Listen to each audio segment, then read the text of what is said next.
Welcome to Spoken Reviews, home of the Spoken Reviews. Now, guys, that you got that brand new Tesla Cybertruck, let's talk about some of the best practices for charging your vehicle. Now, one of the best things about having a Tesla is simply being able to charge at home. All right, guys, I've had EVs off and on for the last 5 years. And when I started just with the regular 1450 NEMA plug. Then earlier this year, I upgraded to the official Tesla charger, which, by the way, is awesome. This is the universal charger. I can charge both my Tesla and non-Tesla EVs with the same charger. All right, guys, now for me, I set my charge limit to 70% for regular days. Now let's talk about that. Why 70%? Why not the 80%? Well, it's because I don't need it. And the thing about these batteries is if you have a lithium battery that's not a non-LFP battery, you really should be charging to what you need on a daily basis. Now for me, it's very easy just to come home and charge. That's why I don't charge to 80%. Now, if I was in a situation where I didn't have easy access to a charger, then I might be charging 80%. But in a nutshell, the more space that I give myself on the top end, the longer the battery is going to last. The more often that you keep the battery fully charged and high, the more damage you're going to put on the battery, the more wear and tear. Also, the more often you charge it, the more cycles you go through, the more wear and tear.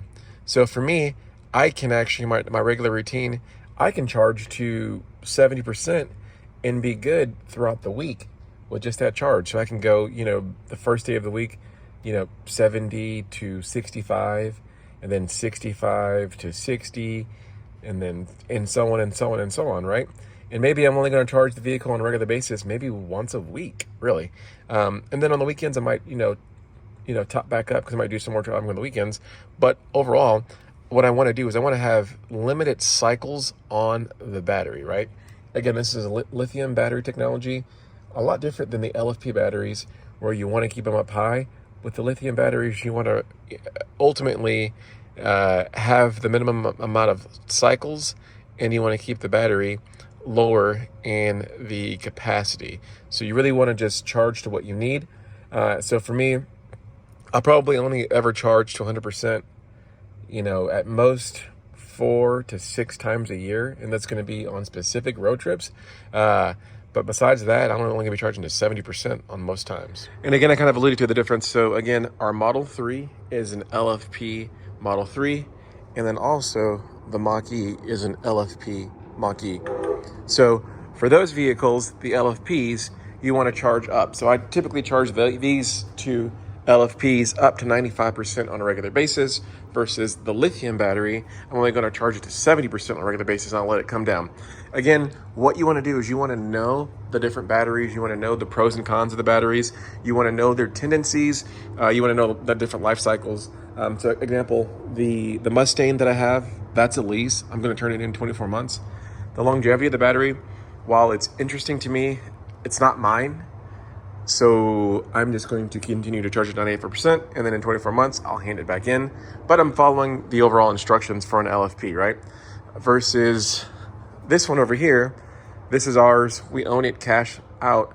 I want to make sure that this vehicle can last, if I can get 200,000 miles out of this Model 3, that'd be awesome and fantastic. So I'm very careful with this. Charge it to 95%. Take care of it. Don't let it go. This really doesn't ever supercharge.